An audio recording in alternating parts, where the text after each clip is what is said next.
আল্লাহ বলেন আমার শরণ থেকে যে মুখ ফিরায় নিল, আমার বন্দিগি, আমার ইবাদত, আমার হুকুম পালন, আমি তার জীবন করে দেব সংকীর্ণ এবং তার হাসরের ময়দানে উঠাবো অন্ধ।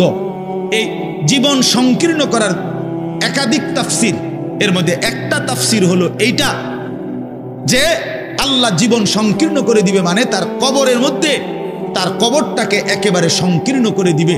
আল্লাহ রসুল বলছে নাফরমানের কবর রাইখা যখন ফেরেশতা চলে যাবে, কবর ডান পাশের মাটি তারে একটা চাপ দিবে বাম দিকে, বাম দিকের মাটি এক ডান দিকে, আল্লাহর কসম ডান পাশের হাড্ডি পাঁজর ভাঙ্গা ডান দিকে বাম দিকে চলে যাবে, বাম দিকের হাড্ডি পাঁজর ভাঙ্গা। রাসূলুল্লাহ সাল্লাল্লাহু আলাইহি ওয়াসাল্লাম বলছে বন্ধু দেখেন হাত্তা তাখতালিফা আদলাউহু, এই দুই আঙ্গুল যেভাবে এভাবে একটাটার ভিতরে ঢুকে গেছে, খোদার কসম ডান পাশের হাড্ডি পাঁজর বাম পাশের হাড্ডি পাঁজর এইভাবে একটার ভিতরে ঢুকে যায়। এইটার অর্থ এটা। হ্যাঁ, রাসূলুল্লাহ সাল্লাল্লাহু আলাইহি সাল্লাম একদিন হযরত বারা ইবনে আযিব রাদিয়াল্লাহু তাআলা আনহু থেকে বর্ণিত, নবীজি একদিন এক সাহাবীর জানাজা পড়তে গেছেন। জানাজা পড়তে গিয়ে খালি কবরের সামনে কিছুক্ষণ দাঁড়াইছেন, তখনও উনারে কবরে রাখে নাই, জানাজাও পড়ায় নাই। নবীজি আগে গিয়া কবরটার সামনে দাঁড়াইছে। হযরত বারা ইবনে আযিব বলেন আমরা নবীজির সাথে ছিলাম। আল্লাহর নবী সাল্লাল্লাহু আলাইহি সাল্লাম কবরের খালি এই কবর দেখা অঝরে কাঁদতে শুরু করছে। আমরা সবাই সাহাবীরা নবীজির সাথে কাঁদতে শুরু করলাম।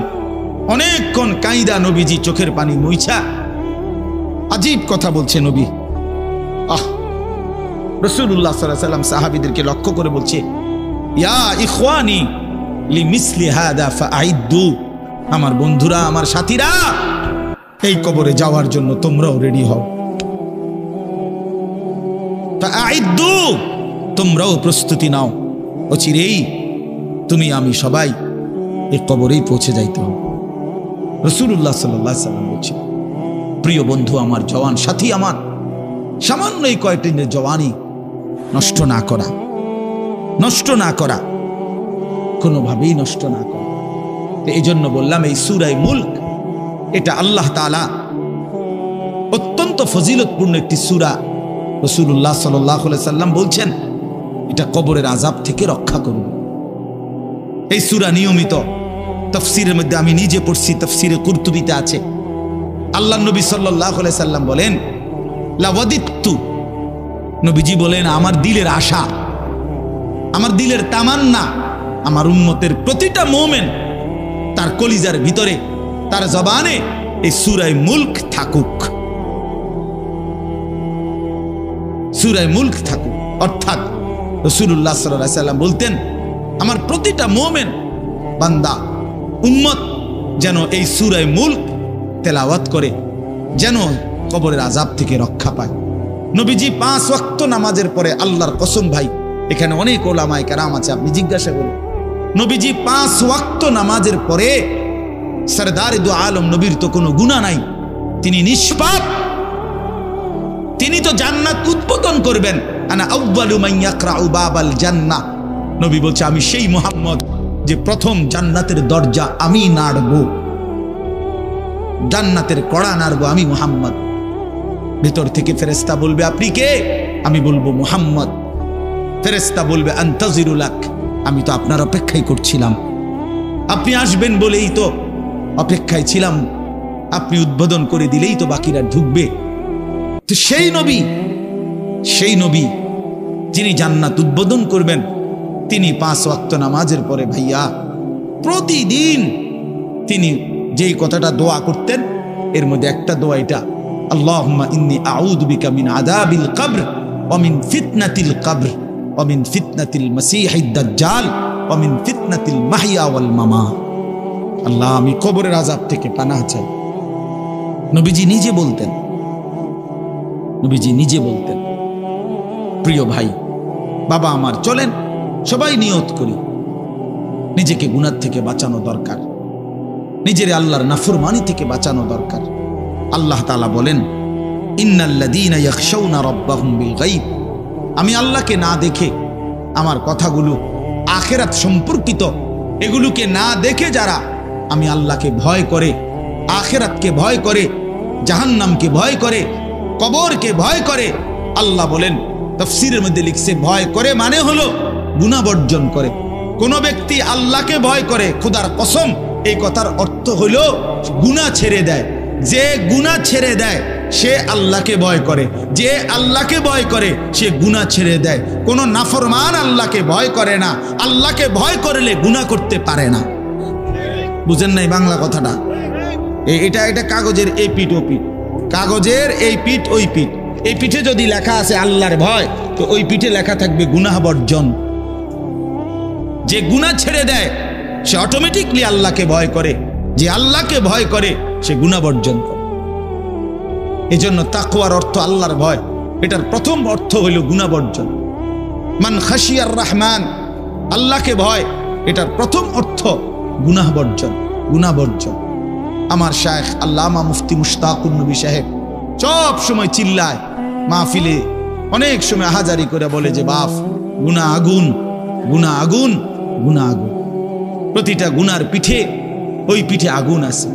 নারীর প্রতিটা বেপর্দা দৃশ্যের মধ্যে খোদার কসম আগুন জ্বলে। ওই সিনেমার নর্তকীর শরীরে আগুন জ্বলে, ওই নায়িকার শরীরে আগুন জ্বলে, মোবাইলের ওই অস্থির ছবির মধ্যে আগুন জ্বলে, মদের আড্ডায় আগুন জ্বলে, জুয়ার আড্ডায় আগুন জ্বলে, সুদের টাকায় আগুন জ্বলে, ঘুষের টাকায় আগুন জ্বলে, বেপর্দা নারীর শরীরে আগুন জ্বলে। ওইটা রূপ না, ওইটা আগুন, ওইটা জাহান্নাম, ওইটা জাহান্নাম। আল্লাহ তাআলা বলেন, ইন্নাল্লাযীনা ইয়াখশাউনা রাব্বাহুম বিল গায়ব। আল্লাহ তাআলা বলেন, আমার যে বান্দারা আমার আখিরাত, আমার জাহান্নাম, আমার পরকাল, আমার কবর, এই কথাগুলোকে ভয় করে, আমি আল্লাহকে ভয় করে, না দেখে, না দেখে, আল্লাহ বলেন আমি ওয়াদা দিলাম, লাহুম মাগফিরাতুম ওয়া আজরুন কাবীর, আমি তাদের পেছনের সব গুনাহ মাফ করে দেব, আর আমার সবচেয়ে বড় পুরস্কার জান্নাত দিয়ে দেব। এখানে এটা এমন শব্দ না যে কিছু শব্দ তো আছে একটা শব্দের সাথে আরেকটা বলছে অর্থহীন, যেমন কলম টলম। তো এটা সবাই বুঝে যে টলমের কোনো অর্থ নাই। কাগজ টাগজ, তো কাগজের অর্থ নাই। কিন্তু শিক্ষা দীক্ষা এমন না, শিক্ষা শব্দের উল্টা না, এটা এমন না যে এটা শিক্ষার উল্টা কিছু না, এটা আলাদা শব্দ।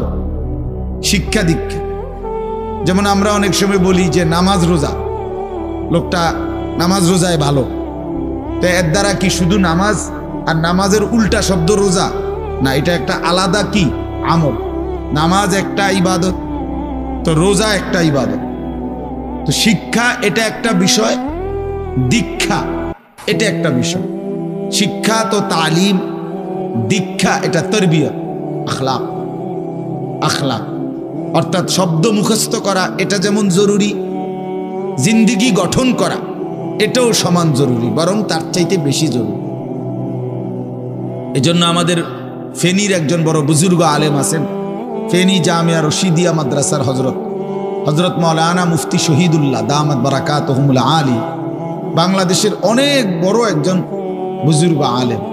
হজরতের মাদ্রাসা ফেনীতে, সেই মাদ্রাসা একটা মাদ্রাসায় কওমি মাদ্রাসা, সেখানে প্রায় 6 থেকে 7 হাজার ছাত্র পড়ালেখা করে, প্রায় 200-এর উপরে উস্তাদ আছে, 200-250 হবে। তো এই জন্য বললাম যে হজরত সবসময় বলে যে পড়া মেধা অনুপাতে কম বেশি হইতে পারে, আখলাক বরাবর হইতে হবে। আখলাক, ছাত্র মেধাগত যোগ্যতার কারণে কেউ রুল নাম্বার 1, কেউ রুল নাম্বার 10, কিন্তু আদব আখলাক বরাবর বরাবর হওয়া চাই। আমরা এটা খুব খেয়াল করি না। আজকে সবাই মনে করে বাচ্চার পড়ালেখা হচ্ছে, ঠিক আছে, পড়তেছে, যাইতেছে, আসতেছে, ছেলেটা পড়তেছে, রেজাল্ট আসছে, কিন্তু আখলাক কোথায়? যে ছেলেটা কখনোই প্রস্রাব করে টয়লেট পেপার ব্যবহার করে না, দাঁড়িয়ে বসে প্রস্রাব করার ক্ষেত্রে কোনো পার্থক্য করে না, তো তার আখলাক, তার জীবন গঠন হইল, শব্দ না মুখস্থ হইল? শব্দ না মুখস্থ হইল? যে ছেলেটা তার মোবাইলের মধ্যে রাত দিন নাচ গান ছবি জিনা ব্যভিচারের দৃশ্য, অথবা শুধু শুধু অনর্থক মোবাইলটা টিপলো। তো পড়া তো মুখস্থ করলো, কিন্তু আখলাক কই হইল? আখলাক কই হইল? 3 বছরের বাচ্চার হাতে মোবাইল দিয়ে দিছে, 2 বছরের বাচ্চার হাতে অভিভাবক মোবাইল দিয়ে দিছে।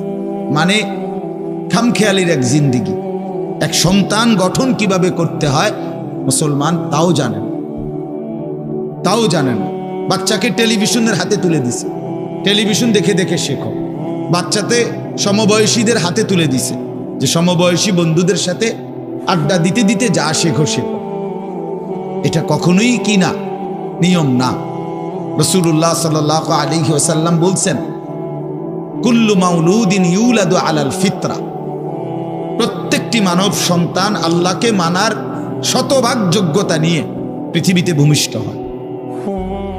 কোরআন শরীফে আল্লাহ তাআলা বলছেন, ফিতরাতাল্লাহিল্লাতী ফাতারান নাসা আলাইহা, কোরআনের আয়াত। আল্লাহ তাআলা বলেন, দিন মানার পুরা যোগ্যতা দিয়েই আমি আল্লাহ মানুষকে সৃষ্টি করেছি। আল্লাহ তাআলা এমন একটি হুকুম করে নাই, এমন একটা বিষয় নিষেধ করে নাই যা পালন করার যোগ্যতা কিংবা বর্জন করার যোগ্যতা আল্লাহর বান্দার শরীরের মধ্যে নাই, এমন কোনো বিধান নেই। আমার মধ্যে রুকু করার যোগ্যতাই নাই, অথচ আমারে রুকু করতে বলছে, অথচ আমার কোমর বাঁকা হয় না, বিষয়টা এমন না। আমি সেজদাই দিতে পারি না, আমার হাঁটুও বাঁকা হয় না, কনুইও বাঁকা হয় না, কোমরও বাঁকা হয় না, অথচ আল্লাহ আমারে বললেন সেজদা দিতে। বিষয়টা কি এমন? কথা বুঝছেননি আমার কথাটা? আমারে বানাইলেন তাল গাছ, আমারে বলতেছেন সেজদা দিতে। এইটা বললে না জুলুম হইতো? এটা বললে না জুলুম হইতো? কিন্তু আল্লাহ তাআলা যতগুলো হুকুম করেছেন, যতগুলো নিষেধ করেছেন, প্রতিটা হুকুম পালন করা, প্রতিটা নিষেধ বর্জন করার 100 যোগ্যতা আল্লাহ তাআলা বান্দার শরীরের মধ্যে দিয়েছে। কোরআনুল কারীমের মধ্যে আছে, আল্লাহ তাআলা বলেন, বান্দা আমি তোমাকে বানিয়েছি নাবতালিহি, পরীক্ষা করার জন্য, আর পরীক্ষায় উত্তীর্ণ করার উপযোগী। ফাজআলনাহু সামিআন বাসীরা, আমি আল্লাহই তোমাকে শুনবার জন্য কান দিয়েছি, দেখবার জন্য চোখ দিয়েছি। তাফসীরের মধ্যে লিখছে, অর্থ হইল আমাকে মানবার পুরা যোগ্যতা সম্পন্ন শরীর দিয়েছি। ওযু, গোসল, নামাজ, রোজা, হালাল হারাম, পাক নাফাক সব কিছু বান্দা পালন করতে পারবে এমন যোগ্যতা দিয়ে তারে মানুষ বানাইছে। মানুষ হইবার পরে, মুসলমান হওয়ার পরে কেউ যদি বলে আল্লাহর এই হুকুম পালন করা আমার পক্ষে সম্ভব না, তাহলে এটা হইতে পারে তুমি ছাগল, মানুষ না। তুমি গরু ছাগল ছাড়া আর কিছু না, তুমি মূলত হাইওয়ান। ইনসান হইলে পারতা, তুমি যদি মানুষ হইতা তা ঠিকই পারতা, তুমি যদি মানুষ হইতা তো পারতা। মূলত তুমি নিজের মানুষ এই পরিচয় ভুলে গেছো। তো এই জন্য বাপ আল্লাহ নবী সাল্লাল্লাহু আলাইহি সাল্লাম বলেন, ফাআবাওয়াহু ইউহাব্বিদানিহি আও ইউনাসসিরানিহি আও ইউমাজ্জিসানিহি, মা বাপ সন্তানকে ইহুদি বানিয়ে দেয়, অথবা খ্রিস্টান বানিয়ে দেয়, অথবা অগ্নি পূজক বানিয়ে দেয়। সরাসরি হাদিস। বাবা মা নষ্ট করে দেয় সন্তান। রাসূলুল্লাহ সাল্লাল্লাহু আলাইহি সাল্লাম বলছে, বাবা মা 3 বছরের বাচ্চাটা ছোট্টবেলা থেকেই ঘরে টেলিভিশন দেখে, রঙিন সিনেমা দেখে, নাটক সিনেমা দেখে, তারে এটা শিখাইবার ক্ষেত্রে কে ব্যবস্থা করে দিল? তার মা বাপ। এ তো 3 বছরের বাচ্চা বাজার থেকে কিনে আনে নাই, টেলিভিশনে এত বড় এটা তো বাচ্চাটা আনে নাই, এটা তো তার অভিভাবক আনছে। এই 3 বছরের বাচ্চাটারে কার্টুন দেখার জন্য, গেমস খেলার জন্য এত বড় মোবাইলটা, এটা তো তার বাবাই দিছে, অথবা তার মা, তার দুলা ভাই, তার বড় ভাই, তার চাচা, এমন কেউ একজন তার হাতে তুলে দিছে। এজন্য আমি সবসময় বলি, যেই মা বাপ অভিভাবক সন্তানের, অপ্রাপ্তবয়স্ক সন্তানের হাতে এই বড় মোবাইলগুলো তুলে দেয়, এই মা বাবার চাইতে বড় জালেম আর কেউ নেই। ওরা নিজ হাতে সন্তানকে গলা টিপে হত্যা করে ফেল, ধ্বংস করে দিল, বরবাদ করে দিল, বরবাদ করে দিস। অসংখ্য অভিভাবক আমাদেরকেও তো বলে, বাচ্চা হুজুর খায় না, ঘুমায় না, বাচ্চা মোবাইল না দেখতে না দিলে খায়ও না, ঘুমায়ও না, কান্দে, শুধু কান্দে কান্দে। তার এই বদ অভ্যাস কে বানায়? আর দ্বিতীয় কথা হইলো, কান্দলে কি হয়েছে? কোনো বাচ্চা যদি কাঁদে তো কাঁদলে কি মরে যায় মানুষ? তো হেতে কান্দুক, কাঁদলে কি সে কানতে কানতে সে একসময় থেমে যাবে। 3 বার পরে 4 বারের পরে সে বুঝে নিবে যে এটা আমারে দিবে না। কথা বুঝেন নাই? কাঁদতে কাঁদতে নইলে 3 বার কাঁদলো, 4 বার কাঁদলো, 10 বার কাঁদলো, একটা পর্যায়ে সে বুঝবে যে এটা আর আমারে দিবে না, এটা আমারে দিবে না। এই জন্য বাপ আমার এটা খেয়াল করা চাই। আমি এই কথাটা শুরু করছি এই কথার থেকে যে কোরআন সুন্নাহর ইলমের জন্য, আদব জন্য। এক তো আপনি শুনলেন প্রতি সপ্তাহে জুমার বয়ান হয়, ইমাম সাহেব কইতে পারবো ইমাম সাহেব কি কয়, আমনে আমনের মতো, হুজুর হুজুরের মতো না। এই শুধু এতটুকুর জন্য আসা যাওয়া, আল্লাহর কথা শোনা, যে কি শুনলাম কিছুই বুঝলাম না, নিজের জন্য কিছুই গ্রহণ করলাম না, এটা ইনসাফ না। আল্লাহর কোরআন জিন্দেগি বদলাবার জন্য, আমাদের জীবনের পরিবর্তনের জন্য আসছে, পরিবর্তনের জন্য। কোরআনুল কারীমের প্রতি অক্ষর নূর, কোরআনুল কারীমের প্রতি অক্ষর হুদান হেদায়েত, কোরআনুল কারীমের প্রতি অক্ষর মাউইজা উপদেশ, কোরআনুল কারীমের প্রতি অক্ষর বুশরা সুসংবাদ, কোরআনুল কারীমের প্রতি অক্ষর বাসায়ের অন্তর্দৃষ্টি সম্পন্ন জ্ঞান, কোরআনুল কারীমের প্রতি অক্ষর আহসানাল হাদিস সর্বশ্রেষ্ঠ কথা, কোরআনুল কারীমের প্রতি শব্দ মুতাশাবিহান সাদৃশ্যপূর্ণ, কোরআনুল কারীমের প্রতি শব্দ মাসানি বারবার তেলাওয়াতকৃত পাঠকৃত। কোরআনুল কারীমের অসংখ্য বৈশিষ্ট্য আল্লাহ তাআলা কোরআনে উল্লেখ করেছে। মা ফাররাতনা ফিল কিতাবে মিন শাই, আল্লাহ বলেন একটা বিষয়ের আলোচনা আমি বাদ দেই নাই কোরআনের মধ্যে। ওয়া নাযালনা আলাইকাল কিতাবা তিবয়ানান লিকুল্লি শাই, বন্ধু আমি আপনার উপরে যে কোরআন নাজিল করেছি তার সমস্ত কিছুর বিস্তারিত বর্ণনা। এজন্য বদনসিব ওই সন্তান, ওই অভিভাবক দুর্ভাগা যে মুসলমান পরিচয় দেওয়ার পরেও নিজ সন্তানকে আল্লাহর কোরআন দেখে দেখেও পড়তে জানে না। আল্লাহর কোরআন দেখে দেখে ছোট বাচ্চা হাফেজে কোরআন হয়েছে, এই মাত্র দেখছেন আমরা হাফেজে কোরআন হয়েছে। মুসলমানের সন্তান আল্লাহর কোরআন 30 পারা কলিজার মধ্যে গ্রহণ করছে। আর কি পরিমাণ দুর্ভাগা মুসলমান, আল্লাহর দেওয়া চোখ, আল্লাহর দেওয়া জিহ্বা। আল্লাহ কোরআনে বলছে আলাম নাজআল লাহু আইনাইন, বান্দা আমি কি 2টা চোখ দেই নাই? ওয়া লিসানান, আমি কি জিহ্বা দেই নাই? ওয়া শাফাতাইন, 2টা ঠোঁট কি আমি দেই নাই?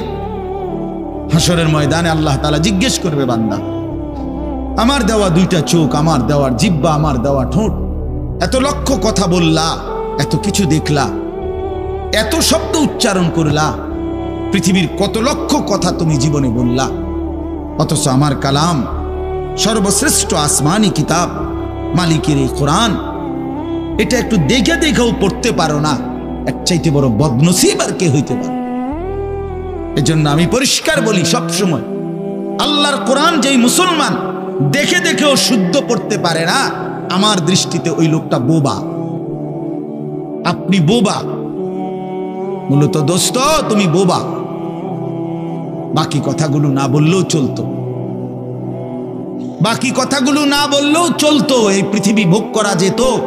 বোবা মানুষ যারা, তারা কথা না বলতে পারলেও ভাতও খাইতে পারে, ঘুমও যাইতে পারে, পেশাব পায়খানাও করে, বিয়েও করে, বোবা মানুষের বাচ্চা কাচ্চাও হয়।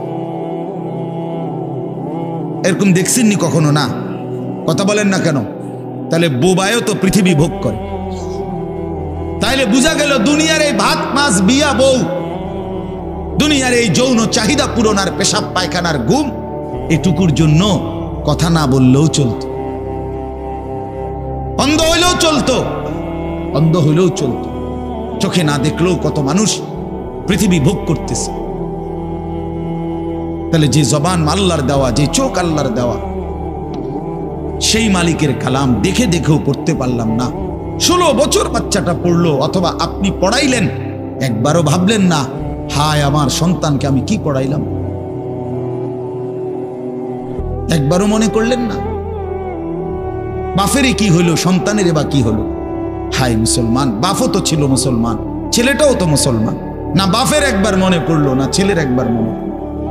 না মায়ের একবার মনে পড়লো, না ছেলেটার একবার মনে পড়লো যে আমার মালিকের কোরআন পড়তে পারি না। পৃথিবীর কত পড়া, দরকারি বেদরকারি মিলাইয়া পৃথিবীর বাকি সমস্ত পড়ালেখার মধ্যে প্রয়োজনীয় অপ্রয়োজনীয় কথার মিশ্রণ।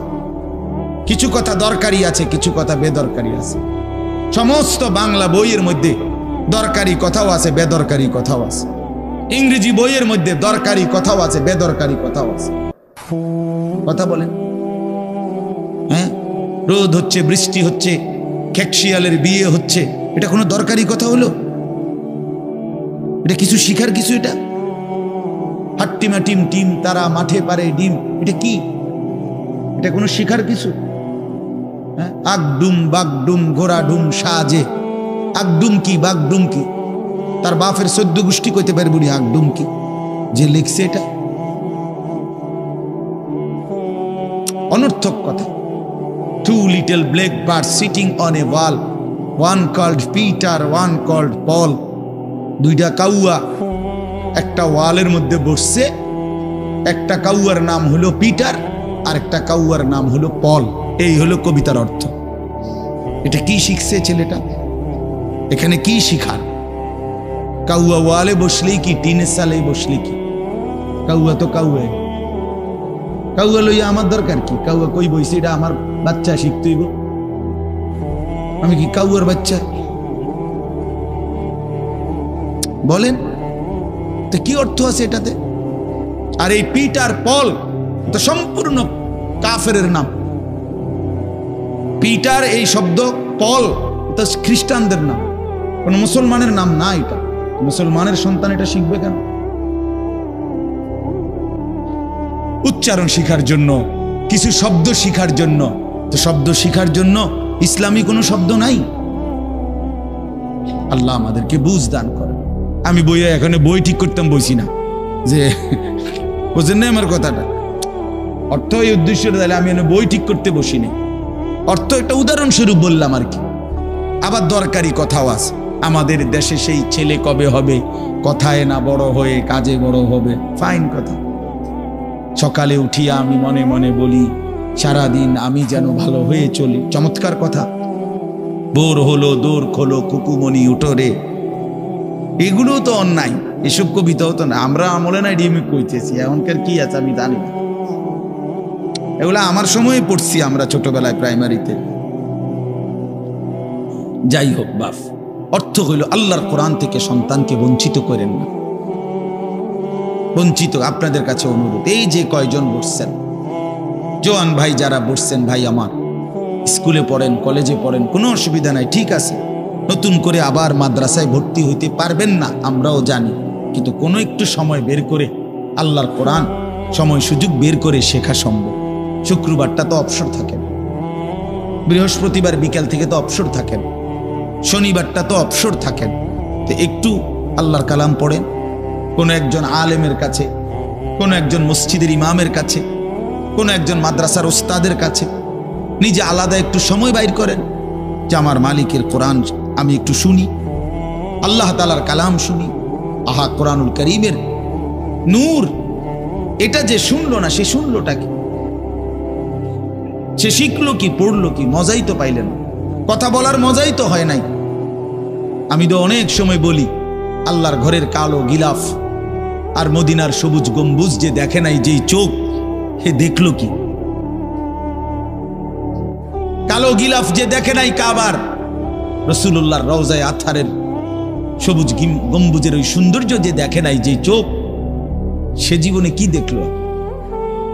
আমার একবার মক্কা শরীফ এক লোক উমরার সময়, বাংলাদেশি এক লোক দৌড়াইয়া আমার আয়সা জড়াইয়া ধরছে, ধরাইয়া কাঁদা দিছে, বলছে হুজুর আমি আপনার এক কথার কারণে হজে আসছি, উমরায় আসছি।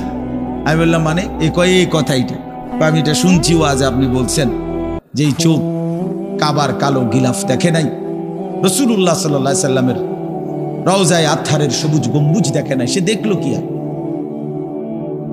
এটা আমার দিলে লাগছে যে হ্যাঁ ঠিকই তো, আমি আর কি দেখলাম? তাই তো যেই জবান আল্লাহর নামে নিতে জানে না, মালিকের কোরআনই পড়তে জানে না, তুমি পড়লা কি মিয়া? তুমি কি গোড়ার ঘাস কাটলা মিয়া? বাকি সবগুলো পড়া না হলেও দুনিয়া চলতো মিয়া। মূর্খ বকলম, নাম দস্তখত করতে জানে না, টিপসই দেয় এমন হাজারো মানুষ দুনিয়া ভোগ করতেছে। বাড়ি গাড়ি, নেতাগিরি, মাতবুরি, ক্ষমতা, দালান বিল্ডিং সবটা দুনিয়া ভোগ করছে, অথচ নামটাও সই দিতে জানে না। এমন নাই? বলেন না এমন নাই? তো সে কোন যোগ্যতায় দুনিয়া ভোগ করছে? সে কিভাবে দুনিয়া ভোগ করতেছে? যদি বলেন সে সমাজে তার কোনো মান সম্মানে, আরে না মিয়া, বহুত নেতাদের মাতবর সমাজের, সে তো মূর্খ, টাকার জোরে ক্ষমতা দেখাচ্ছে, এমন মানুষ নাই? তো তাইলে এই জন্য বাপ আবারও অনুরোধ করছি আমি, অর্থ হইল অপমান করা না, জেনারেল শিক্ষা নিষেধ করা না। আমি তো কুমিল্লা ভিক্টোরিয়া কলেজ থেকে মাস্টার্স পাস করছি, সায়েন্স বিজ্ঞান বিভাগ থেকে দাখিল পাস করছি। এর মানে এটা বাদ দিতে বলতেছি না, বাদ তো আমি দিছি না, বাদ আপনি দিছেন। কথা বুঝেন নাই? বাদ আপনি দিছেন, আল্লাহর কোরআন বাদ দিছেন, রাসূলুল্লাহ সাল্লাল্লাহু আলাইহি ওয়াসাল্লামের সুন্নাহ বাদ দিছেন। এতগুলো পড়ছেন, ধন্যবাদ আপনাকে। এটা পড়লেন না কেন? এতগুলো শিখতে পারলেন, এত লক্ষ টাকা খরচ করতে পারলেন, 4 বছরের মেডিকেলের জন্য, 6 বছরের মেডিকেলের জন্য এক বাপ তার ছেলেটার জন্য, মেয়েটার জন্য কত লক্ষ টাকা খরচ করছে, তার কোনো কুল কিনারা আছে মিয়া? তো আপনি পড়ান, কোনো অসুবিধা নাই, কিন্তু আপনি আপনার বাচ্চাটাকে আল্লাহর কোরআন থেকে বঞ্চিত করলেন কেন? নামাজ থেকে বঞ্চিত করলেন কেন? 2টা সূরা পড়তে জানে না, একটা আত্তাহিয়াতু শুদ্ধ করে বলতে পারে না, একটা দোয়ায়ে কুনুত পড়তে জানে না। একজন মুসলমান বেটা, 40 বছর বয়স, লজ্জা থাকা উচিত বেটা, ওই বেটা শরম থাকা উচিত বেটা। কার জমিন খাইতেছ, কার আসমান ভোগ করছো, কার দুনিয়া ভোগ করতেছ? এত বড় মালিকের আসমান ও জমিন ভোগ করে সেই মালিকের সেজদাটাও ঠিক মতো দিতে জানে না, সেই মালিকের নামটাও পড়তে পারে না। এর চাইতে লজ্জার কি হইতে পারে বলেন বাবা? অপমান কি হইতে পারে? আল্লাহ আমাদেরকে বিবেক দান করেন, আল্লাহ আমাদেরকে বিবেক দান করেন। বিবেক থাকা চাই, বিবেক থাকা চাই। কোরআনুল কারীমের মধ্যে আছে, আল্লাহ তাআলা বলছে, একটা সাংঘাতিক কথা আছে কোরআন শরীফে, ফাবিআইয়ি হাদিসিন বা'দাহু ইউমিনুন। আমার দিল নড়ে কোরআনের এই আয়াত শুনলে, কলিজা শুদ্ধা কাঁইপা ওঠে। আল্লাহ তাআলা কোরআনে বলছে, এই 29 পারার মধ্যেই আছে, সূরা মুরসালাতের মধ্যে আল্লাহ তাআলা বলে, বান্দা 23 বছরে আমি আমার রাসূলের কাছে এই সর্বশ্রেষ্ঠ কিতাব নাজিল করলাম, আমার সবচেয়ে শ্রেষ্ঠতম কথাগুলো আমি তোমাদের জন্য দিলাম। বান্দা, এর চাইতে আর দামি কোন কথা বললে তোমরা আমার কথা মানতা? বুঝেন নাই? ফাবিআইয়ি হাদিস, ফাবিআইয়ি হাদিস। আল্লাহ বলছে, বান্দা এরপরে আর কি বললে, এর চাইতে দামি কথা আর কোনটা বললে, আর কোন কিতাব নাজিল করিলে, আর কেমনে বললে? ফাবিআইয়ি হাদিসিন বা'দাহু ইউমিনুন। আর কিভাবে বললে বান্দা ঈমান আনতা, বিশ্বাস করতা? আকিমুস সালাহ, আকিমুস সালাহ 80 বারের চাইতে বেশি বলছি আমার কোরআনে, আর কতবার বললে আমারে সেজদা দিতা? ইত্তাকুল্লাহ, ইত্তাকুল্লাহ বারবার বলেছি, আল্লাহকে ভয় করো, আর কতবার বললে বান্দা আমারে ভয় করতা? কতবার বলছি? আল্লাহ বলবেন। রাসূলুল্লাহ সাল্লাল্লাহু আলাইহি সাল্লাম বাপ আমার, বন্ধু আমার, নওজোয়ান সাথী আমার, মনে রাখবেন, বিশ্বাস করেন, রাসূলুল্লাহ সাল্লাল্লাহু আলাইহি সাল্লাম হাসরের ময়দানে অসংখ্য উম্মতকে জিজ্ঞেস করবে। এই আমলনামা যখন দেখবে, প্রত্যেকটা উম্মত তার নিজ নিজ আমলনামা, রাসূলুল্লাহ সাল্লাল্লাহু আলাইহি সাল্লাম দেখবেন। এই আমলনামা দেখে নবী জিজ্ঞেস করবে, উম্মত 23টা বছর একটানা আমি কেঁদেছি, উম্মত 23 বছর তোদের জন্য আমি কেঁদেছিলাম। এমনও রাত গেছে, সারা রাত উম্মতের জন্য আমি কেঁদেছি, সারা রাত দোয়া করছি উম্মতের জন্য। তায়েফের পাথরের আঘাতে পিঠ চালনির মতো ছিদ্র বানায় ফেলছি। পেটের কষ্টে, ক্ষুধার কষ্টে 14 দিনের চাইতে বেশি পেটে 2টা পাথর বাইদা ক্ষুধার কষ্ট হজম করছি। উহুদের দান শহীদ করা রক্তে আমি বেহুশ হয়ে আমি পড়েছিলাম। সেই নবী আমি আর কত কাঁদলে, আর কত রক্ত ঝরাইলে উম্মত তুমি আমার কথা মনে করতা, তুমি আমার কথা ভাবতা? সাল্লাল্লাহু আলাইহি ওয়াসাল্লাম যখন এটা জিজ্ঞেস করবেন তখন কি জবাব হবে বাপ? বলেন, ইনসাফের কথা বলেন। কি মনে করছেন সুপারিশ? হাসরের ময়দানের সুপারিশ মানে কি?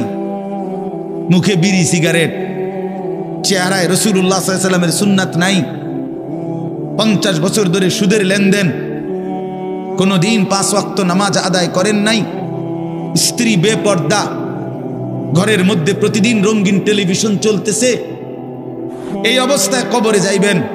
আর হাসরের ময়দানে দাঁড়াইলেই নবীজি সুপারিশ করে আপনারে বেহেশত দিয়া দিবেন। বিষয়টা মামুর বাড়ি না, বিষয়টা মামুর বাড়ি মনে করছেন আপনি। এটাকে কি মনে করলেন আপনারা? রাসূলুল্লাহ সাল্লাল্লাহু আলাইহি সাল্লাম সুপারিশ করবেন, এর কোনো নিয়ম কানুন নাই, কোনো বিধি নিষেধ নাই, আইন কানুন নাই। হাউজে কাউসারের পানি, এটা কি 10 টাকার পানির বোতল মনে করছেন? রাসূলুল্লাহ সাল্লাল্লাহু আলাইহি সাল্লাম বলেন, 1 ঢোক পানি পান করলে আর কোনদিন বান্দা তৃষ্ণার্ত হবে না। এতটা আজিমুস শান দামি, এমনি এমনি দিয়ে দিবেন? এটা এমনি এমনি দিয়ে দিবেন? দয়া করে ভাবতে শিখেন, নিজের ভালো বোঝেন, নিজের ভালো, নিজের ভালো। আমি যে সূরাটা পড়ছি, এই সূরাটার নাম হলো সূরা মুলক, 29 নম্বর পারা, কোরআনুল কারীমের 67 নম্বর সূরা। এই সূরাটার নাম হচ্ছে সূরা মুলক। এই সূরার 3টি আয়াত 12, 13, 14, এই 3টি আয়াত আমি আপনাদের সামনে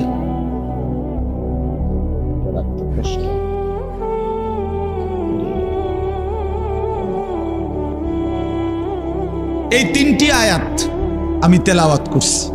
এই আর অল্প একটু সময়ের মধ্যে আমি আপনাদের সামনে এই 3টা আয়াতকে সামনে রেখে কয়েকটা আর কথা বলতে চাই।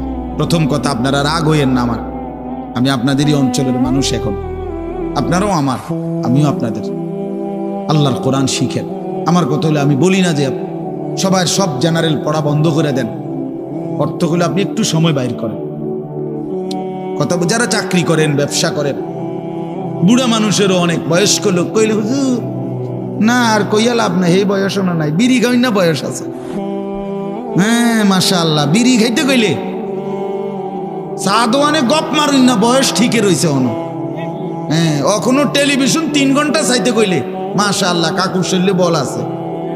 মানুষের বেডির নাচ দেখবো, এতে কোনো লজ্জা শরম নাই। দুনিয়া ভোগ করতে বললে, ভাত খাইছে মাত্র, এখন যদি বলেন আবার আপেল খাইবেন নি, হদ পেঁয়াজু খাইবেন নি, চা দোকানে গেছে আর আবার খাবে। দুনিয়া পুরাটা ভোগ করবে। 90 বছরও দুনিয়া ফুরায় না, 90 বছরও আখেরাত মনে পড়ে না। আফসোসের ব্যাপার মিয়া। আল্লাহ বলছে কোরআনে, আলাম ইয়ানি লিল্লাযীনা আমানু আন তাখশা কুলুবুহুম লিযিকরিল্লাহ। এই আমার ইমানদার বান্দা, আমায় আল্লাহর ভয়ে, আমার স্মরণের জন্য, আমার বন্দেগীর জন্য তোমার দিলটা নরম হওয়ার সময় আজও কি হয়নি বান্দা? 365 দিনে, খোদার একটা বছরে যে কোনো দিন ফজরের নামাজ পড়লা না যুবক, তোমারে যেন আল্লাহ ডেকে বলে, হায় বান্দা, তাহলে কি আর কোনো দিন নামাজ পড়বা না? 30 বছর ধরে যে কোনো দিন সুদের লেনদেন ছাড়লেন না, হারাম রোজগার করেই গেলেন, আল্লাহ তাআলা যেন ডেকে বলে, বান্দা, তাহলে এই নাফরমানি কি আর কোনোদিন ছাড়বা না বান্দা? সিদ্ধান্ত নিয়ে ফেলছো তাইলে আজীবন সুদের উপরেই থাকবা, আজীবন মিথ্যার উপরেই থাকবা। তাহলে কি বান্দা এই ফয়সালা নিয়ে ফেলছো, আজীবন কাস্টমার ঠকাইয়েই যাইবা, ওজনে কমই দিয়ে যাবা? তাহলে কি এই ফয়সালা নিয়ে নিছো তোমার বিবি আজীবন বেপরদাই থাকবে, তোমার ঘরে অহরহ প্রতিনিয়ত রঙিন টেলিভিশন চলবে নিয়মিত, এই ফয়সালা তোমার? ঠিক আছে বান্দা, কুলু ওয়া তামাত্তাউ কালিলান ইন্নাকুম মুজরিমুন। কোরআন শরীফের আয়াত। আল্লাহ বলছে নাফরমান বান্দা, খাও, দুনিয়া ভোগ করো কিছুক্ষণের জন্য, শুধু মনে রেখো ইন্নাকুম মুজরিমুন, তুমি কিন্তু পাপী। এই কথাটা শুধু মনে রাখো, বাকিটা পরে হইব, ভাত খাও। হ্যাঁ হ্যাঁ, কোরআন শরীফের আয়াত এটা। কুলু ওয়া তামাত্তাউ কালিলান ইন্নাকুম মুজরিমুন। আল্লাহ যেন বলে 8টার সময় যেই নাফরমান নাস্তা খাইতে বসে, আল্লাহ বলে বান্দা খা, কোনো অসুবিধা নাই, শুধু মনে রাখিস বেঈমান ফজরের নামাজ পড়ো নাই। কথাখান শুধু মনে রাখো, পরে হইব অন খাও। রাত 10টা বাজে যেই নাফরমান ভাত খাইতে বসছে, আল্লাহ তাআলা যেন ডাক দিয়ে বলছে বেঈমান খা, ভাত খা, খানা আমি আটকাইতাম না, শুধু মনে রাখিস এশার নামাজ পড়স নাই, ভাত খা বেঈমান। খানা আটকাবো না, খানা আমি জন্তু জানোয়াররাও খাওয়াই, তোরে খাওয়াবো না কেন? খানা আমি কুকুর বিড়ালরেও খাওয়াই, খানা আমি গরু ছাগলরেও খাওয়াই, তোরে দেব না কেন বান্দা? খা, শুধু মনে রাখবি ইন্না আ'তাদনা লিল কাফিরিনা সালাসিলা ওয়া আগলালাম ওয়া সাঈরা। আল্লাহ বলে প্রতিটা নাফরমানের জন্য আমি রেডি রাখছি আগুনের শিকল এবং আগুনের বেড়ি এবং জাহান্নামের আগুন। 1 নাম্বার 70 জিরাআন, 70 হাত লম্বা আগুনের শিকল দিয়ে জাহান্নামীকে হাসরের ময়দানে আল্লাহর ফেরেশতা বাঁধ দিবে। 1 2 নাম্বার 2টা হাত। দোস্ত দেখেন শুধু আমার দিকে, সূরা ইয়াসিনে আছে ইন্না জাআলনা ফি আ'নাকিহিম আগলালান ফাহিয়া ইলাল আদকানি ফাহুম মুকমাহুন। এটার অর্থ হলো এই যে হাসরের ময়দানে প্রত্যেকটা পাপী নাফরমানকে ফেরেশতা 2 হাত আলগি দিয়া এইভাবে ঘাড়ের সাথে বাঁধ দিয়া ধইরা এই 2 থুতনির নিচে 2 হাত এভাবে দিয়া এইভাবে বাঁধ দিয়া রাখে। আল্লাহর কসম, রব্বে কাবার কসম করে বল, এইভাবে বাঁধ দিবে।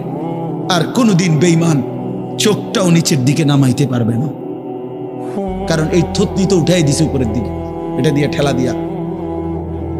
এটা অর্থ হলো আগলাল। এই আয়াতের সূরা ইয়াসিনের এই আয়াতের অর্থ এটাই, ইন্না জাআলনা ফি আ'নাকিহিম আগলালান। আল্লাহ বলছে বান্দা আমি দেখাবো। আল্লাহ ডাক দিয়ে বলে ভাই আমারও তোমারও, জওয়ানকেও বুড়োকেও। আল্লাহ বলে বান্দা কি মনে করছো আমি রহমান না? ঠিক আছে, তুমি কি এটা শোনো নাই আমি যে কাহ্হার?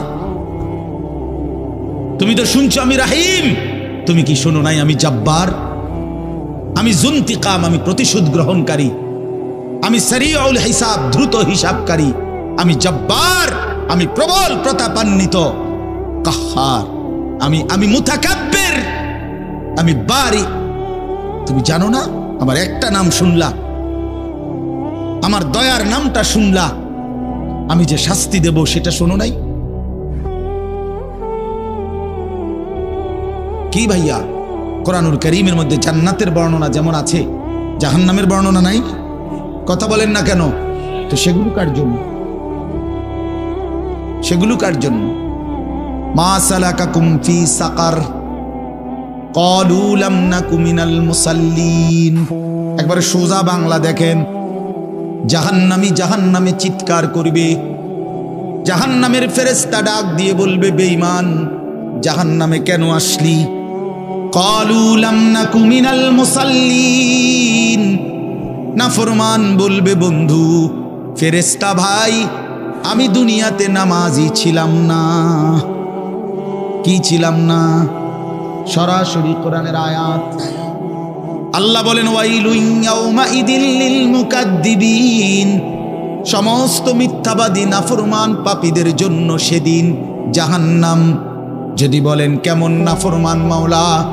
আল্লাহ বলেন ওয়া ইদা কিলা লাহুমুর কাউ লা ইয়ারকাউন। দুনিয়ায় এই নাফরমানকে যতবার বলা হয়েছিল রুকু করতে, সেজদা করতে, নামাজ পড়তে, বেঈমান নামাজ পড়ে নাই, এজন্য জাহান্নাম। কোরআনুল কারীমে আল্লাহ বলছেন কাল্লা ইদা বালাগাতিত তারাকি, নাফরমানের মৃত্যুর সময় যখন আসবে, মালাকুল মউত আজরাইল তারে যখন ডাক দিবে, আইয়াতুহান নাফসুল খাবিসা, প্রতিটা পাপী নাফরমানের জান কবজের সময় আজরাইল যখন ডাক দিয়ে বলবে, হে খবিস আত্মা বের হ, উখরুজি বের হ, আত্মাটা বের হতে চাইবে না। আল্লাহর নবী বলেন, কসম বাবা। নবীজি বলে, মালাকুল মউত আজরাইল খপ করে ধইরা কলজা থেকে রুহটা একটা টান দিয়া ছিঁড়া ফেলবে, একটা টান দিয়া ছিঁড়ে ফেলবে। এরপরে রুহুটা কণ্ঠনালীর কাছে এসে আটকায় যাবে। কাল্লা ইদা বালাগাতিত তারাকি, তারাকি মানে কণ্ঠনালী। ফালাউলা ইদা বালাগাতিল হুলকুম ওয়া আনতুম হিনা ইদিন তানজুরুন, এটার অর্থ এটাই। হুলকুম মানে কণ্ঠনালী, বের হতে চাইবে না রুহু। আজরাইল তখন ধরে টাইনা হেসরাইয়া ছিঁড়া ছিন্ন ভিন্ন করে বেঈমান নাফরমানের কলজা ছিঁড়ে ফেলবে, রুহু ছিঁড়ে ফেলবে, এরপরে শরীর থেকে বের করে নিয়ে আসবে। আরে বন্ধু, এই কোরআনে আছে, আল্লাহ নিজে বলছে এমন নির্মম মৃত্যু হলো কেন, এই নাফরমানের মউত এত কঠিন হলো কেন, তার কলজা ছিঁড়া ফেলছে, রুহু ছিঁড়ে ফেলছে, এমন মৃত্যু হলো কেন? আল্লাহর কসম বাপ, আমারেও বলি, আপনারেও বলি, আল্লাহ কোরআনে সরাসরি বলছে এমন ভয়ানক মৃত্যু হলো কেন? ফালা সাদ্দাকা ওয়ালা সাল্লা, কারণ এই নাফরমান আমি আল্লাহর কথায় বিশ্বাস করে নাই, ওয়ালা সাল্লা, এবং নামাজ পড়ে নাই, নামাজ পড়ে নাই, নামাজ পড়ে। হ্যাঁ, বেনামাজি সন্তান মনে রাখো, বাদুকা খাইতে এলে খুব মাতবর, মোবাইল একখান টিপে, মোটরসাইকেল একখান চালায়। হ্যাঁ, বাহ বাহ বাহ বাহ বাহ বাহ বাহ। আর কি, আর ধরে কে? আমার একটা মোটরসাইকেল আছে, আমার একটা মোবাইল আছে, আমার কিছু বন্ধু আছে যারা আমার সারাক্ষণ অসৎ সঙ্গ দেয়। যখনই আমার সমস্ত নাফরমানি মন চায়, কিছু অসৎ বন্ধু মিলে যায়, যে বন্ধুরা আমার সারাক্ষণ চরিত্রহীনতা শিখায়, অসভ্যতা, নোংরামি, অশ্লীলতা, বেহায়াপনা শিখায়। এমন কিছু বন্ধু যার মিলে গেছে, একটা মোটরসাইকেল মিলে গেছে, একটা মোবাইল মিলে গেছে, তো নারীর ছবি, আড্ডা, জিনা, ব্যভিচারের দৃশ্য, মদের আড্ডা, জুয়ার আড্ডা, নারীর আড্ডা, নারীর আলাপ, অথবা মোবাইলের অশ্লীল ছবি দেখা, এই জিন্দিগি মুসলমান? এর জন্যই আল্লাহ তাআলা আমাদেরকে মুসলমানের ঘরে বানাইছিলেন। এজন্যই আমার বাবা মুসলমান, এজন্যই আমার মা মুসলমান। আল্লাহ আপনি মাফ করে দেন, ইনসাফের সাথে ভাইবেন। অনেক নওজোয়ান ভাই, সবাইরে অনুরোধ করলাম, দোস্ত আমার, ইনসাফের সাথে ভাইবেন, নিজেরে নষ্ট করেন না। ছেলেরা আমার, ভাইয়া নিজেরে নষ্ট করো না ভাই, নওজোয়ান ভাই নিজেরে নষ্ট করো না। শেষ পর্যন্ত কেউ নাই, শেষ পর্যন্ত একদিন, দিন শেষে, রাত শেষে দেখবেন আমার সাথে কেউ নেই, আমি একাই, আমি একাই। একদিন কবর আমারে সব সম্পর্ক ছিন্ন করে দিবে, একদিন মৃত্যু আমাকে সব ভুলায় দিবে, সব ভুলায় দিবে। তো এই সূরাটার নাম হলো সূরা মুলক। এটা কোরআন শরীফের অত্যন্ত ফজিলতপূর্ণ একটা সূরা, মাত্র 30টা আয়াত এই সূরার মধ্যে। আল্লাহ নবী সাল্লাল্লাহু আলাইহি ওয়াসাল্লাম বলছেন, এই সূরাটি যে নিয়মিত তেলাওয়াত করবে, আল্লাহ নবী বলেন, তুমজিহি মিন আযাবিল কবর, এই সূরা মুলক তাকে কবরের আযাব থেকে রক্ষা করবে। এটাই সূরার ফজিলত। এজন্য আলহামদুলিল্লাহ উলামায়ে কেরাম, আমাদের মাদ্রাসাগুলোর তালিবে ইলম এবং আল্লাহওয়ালা বুজুর্গানে দ্বীন সব সময় রাত্রিবেলা ঘুমের আগেই এই সূরা মুলক তেলাওয়াত করে। এই 4-5 মিনিট সময় লাগে, কিন্তু এই সূরার বড় ফজিলত হলো, আল্লাহ নবী সাল্লাল্লাহু আলাইহি সাল্লাম বলেন, এই সূরা কবরের আযাব থেকে রক্ষা করবে, কবরের আযাব থেকে রক্ষা করবে। আমার ভাই, আমার বন্ধু, রাসূলুল্লাহ সাল্লাল্লাহু আলাইহি সাল্লামের অগণিত হাদিস এই কথার প্রমাণ করে যে কবরে আযাব হবে। হাসরের আযাব তো আছেই, জাহান্নামের আযাব তো আছেই, কবরেও আযাব হবে। মেন বিচার তো হবে হাসরের ময়দানে, তার আগেই আযাব হবে কবর। আপনারা সহজ বাংলায় বুঝবেন, আসামি যখন ধরে ফেলে, তখন মামলার হিয়ারিং তো চলে, মামলার শুনানি তো চলে, কিন্তু সে কারাগারে ঠিকই আটকায় রইছে। কারাগারের কষ্ট যন্ত্রণা সে হাজতি হিসাবে ভোগ করতে থাকে। আবার যখন মামলার রায় হয় তখন সে আবার আসামির পরে হিসাব করে, কিন্তু কষ্ট লাঞ্ছনা এটা তো তার শুরু হয়ে যায়। যদিও এখনো বিচার শেষ হয় নাই, বিচার প্রক্রিয়াধীন, 10 দিন 50 দিন 20 দিন 1 মাস পর পর মামলার ডেট পরে শুনানি হয়, কিন্তু সে তো থাকে কারাগারে, সে তো থাকে কারাগারে। তো আল্লাহ পাক রব্বুল আলামিন বলেন নাফরমান সে তো হাসরের ময়দানে বিচার হবে চূড়ান্ত, কিন্তু কবর থেকেই আযাব শুরু, কবর থেকেই আযাব শুরু। রাসূলুল্লাহ সাল্লাল্লাহু আলাইহি সাল্লাম খুব বেশি হাদিসের মধ্যে আছে, একজন বিখ্যাত সাহাবী, আপনারা সবাই ওনার নাম জানেন, ইসলামের 3য় খলিফা হযরত ওসমান রাদিয়াল্লাহু তাআলা আনহু। কিতাবের মধ্যে আছে, আমরা নিজে আত-তাযকিরা, আমার কাছে কিতাব আছে আরবি, ইমাম কুরতুবী রাহমাতুল্লাহ আলাইহির লিখিত কিতাব, ওখানে আছে হযরত ওসমান রাদিয়াল্লাহু তাআলা আনহু যখন কোনো কবরের সামনে দাঁড়াইতেন তো প্রচন্ড কাঁদতেন, ভীষণ কাঁদতেন, হাত্তা ইয়াবুল্লা লিহিয়াতাহু, কাঁদতে কাঁদতে উনার দাড়ি ভিজে যেত। তো উনার সাথীরা জিজ্ঞেস করতেন, হযরত আপনি জাহান্নামের কথা বললেও এত কাঁদেন না, অথচ কবরের দেখলে এভাবে কাঁদেন কেন? তো তিনি বলতেন, ইন্নাল কবরা আউয়ালু মানাজিল আখিরা, শোনো কবর হচ্ছে আখিরাতের প্রথম ঘাঁটি। ফা ইন নাজা মিনহু ফামা বাদাহু আইসারু মিনহু, যদি কোনো ব্যক্তি এই কবরের ঘাটিতে বাইচা যায় পরবর্তী সবগুলো ঘাটি তার জন্য সহজ। ওয়া ইন লাম ইয়ানজু মিনহু ফামা বাদাহু আশাদ্দু মিনহু, এই কবরে এই ঘাটিতে যে জিততে পারবে না, বাঁচতে পারবে না, তো পরবর্তী সবগুলো ঘাটি তার জন্য তার চাইতে বেশি কঠিন। এই কথার কারণে আমি ভয় পাই, কবর দেখলে আমার মনে পড়ে, হায় আমি এই কবরের আযাব থেকে বাঁচবো কিনা, এই ভয়ে আমার কাঁদতে থাকি। তো এরপরে তিনি বলছেন, হযরত উসমান রাদিয়াল্লাহু তাআলা আনহু বর্ণনা করেন যে আল্লাহর নবী সাল্লাল্লাহু আলাইহি সাল্লাম বলছেন, আমার ভাই খেয়াল করে শুনেন, নবীজি নিজে বলছেন, আল্লাহ রাসূল সাল্লাল্লাহু আলাইহি সাল্লাম জীবনে কোনোদিন একটা শব্দ বানায়া বলছেন? কথা বলেন, অতিরিক্ত বলছেন, বেশতি বলছেন, শুধু ভয় দেখানোর জন্য বলছেন, তামাশা করে বলছেন? এটা আপনাদের ইয়াকিন তো? কথা বলেন না। আল্লাহ নবী সাল্লাল্লাহু আলাইহি সাল্লাম বলেন, মা রাআইতু মানজারান কাত্তু ইল্লা ওয়াল কবরু আফজাউ মিনহু।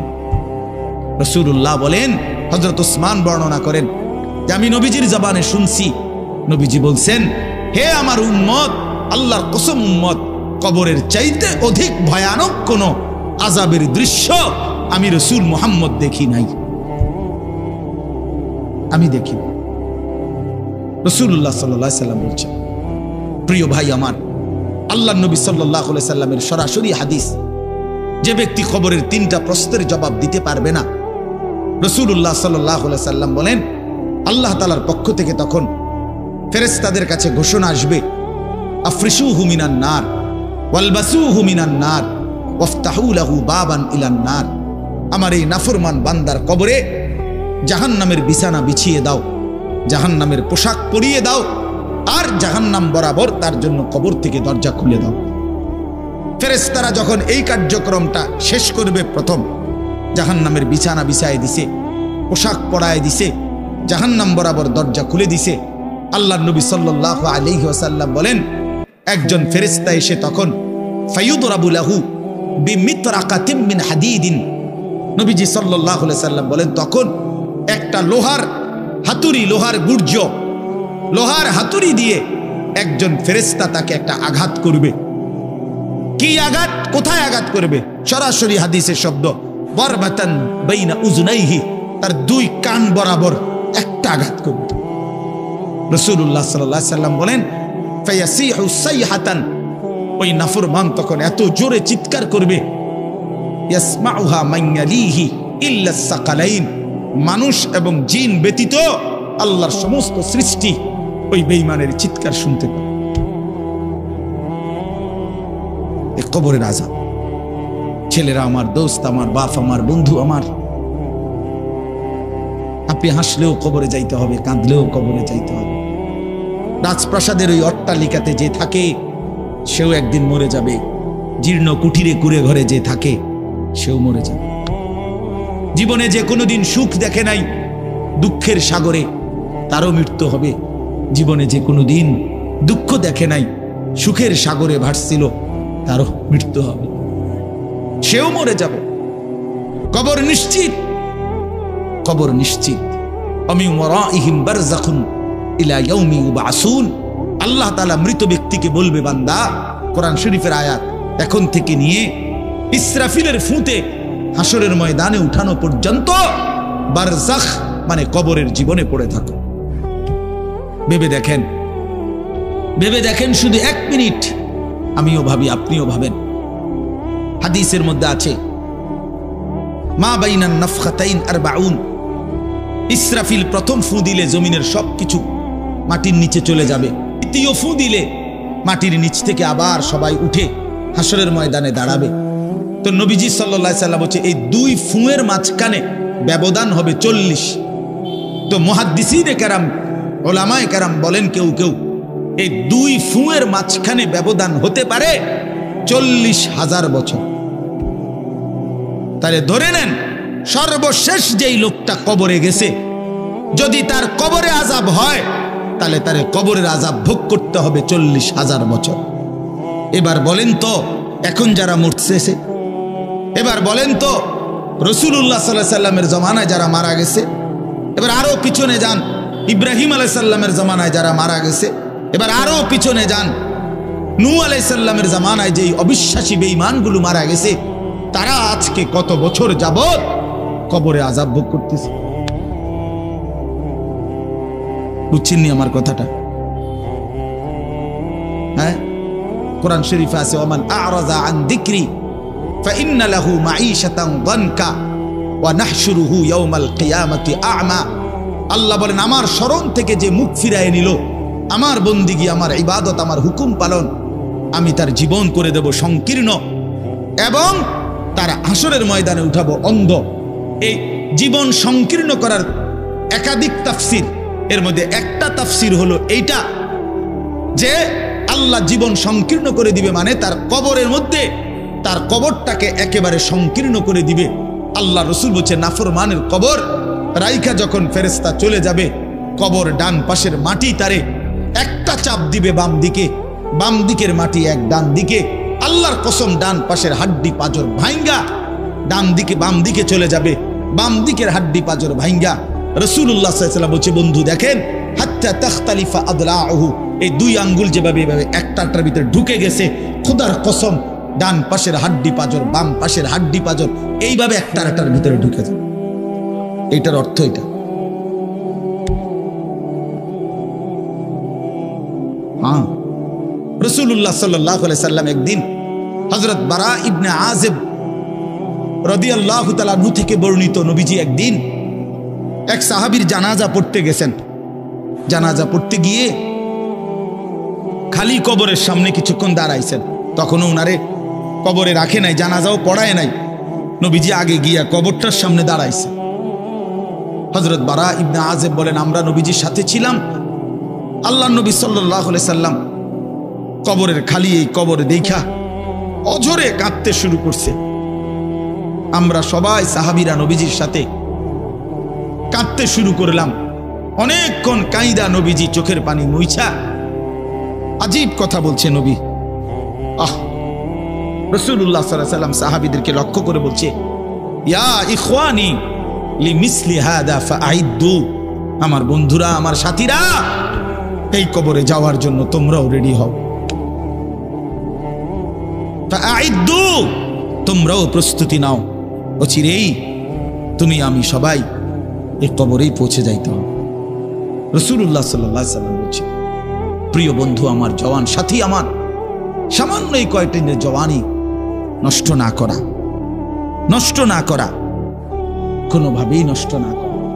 তো এই জন্য বললাম, এই সূরা মুলক এটা আল্লাহ তাআলা অত্যন্ত ফজিলতপূর্ণ একটি সূরা। রাসূলুল্লাহ সাল্লাল্লাহু আলাইহি সাল্লাম বলছেন, এটা কবরের আযাব থেকে রক্ষা করবে। এই সূরা নিয়মিত তাফসীরের মধ্যে আমি নিজে পড়ছি, তাফসীরে কুরতুবীতে আছে। আল্লাহ নবী সাল্লাল্লাহু আলাইহি সাল্লাম বলেন, লাওয়াদিত্তু, নবীজি বলেন আমার দিলের আশা, আমার দিলের তামান্না, আমার উম্মতের প্রতিটা মুমিন তার কলিজার ভিতরে, তার জবানে এই সূরা মুলক থাকুক, সূরা মুলক থাকুক। অর্থাৎ রাসূলুল্লাহ সাল্লাল্লাহু আলাইহি সাল্লাম বলতেন, আমার প্রতিটা মুমিন বান্দা উম্মত যেন এই সূরা মুলক তেলাওয়াত করে, যেন কবরের আযাব থেকে রক্ষা পায়। নবীজি 5 ওয়াক্ত নামাজের পরে, আল্লাহর কসম ভাই, এখানে অনেক ওলামায়ে কেরাম আছে, আপনি জিজ্ঞাসা করুন, নবীজি 5 ওয়াক্ত নামাজের পরে, সরদারে দু আলম নবীর তো কোনো গুনাহ নাই, তিনি নিষ্পাপ, তিনি তো জান্নাত উদ্বোধন করবেন। আনা আউয়ালু মান ইয়াকরাউ বাবাল জান্নাহ, নবী বলছে আমি সেই মুহাম্মদ যে প্রথম জান্নাতের দরজা আমি নাড়ব, জান্নাতের কড়া নাড়ব আমি মুহাম্মদ। ভিতর থেকে ফেরেশতা বলবে আপনি কে? আমি বলবো মুহাম্মদ। ফেরেশতা বলবে আনতাজিরু লাক, আমি তো আপনার অপেক্ষাই করছিলাম, আপনি আসবেন বলেই তো অপেক্ষায় ছিলাম, আপনি উদ্বোধন করে দিলেই তো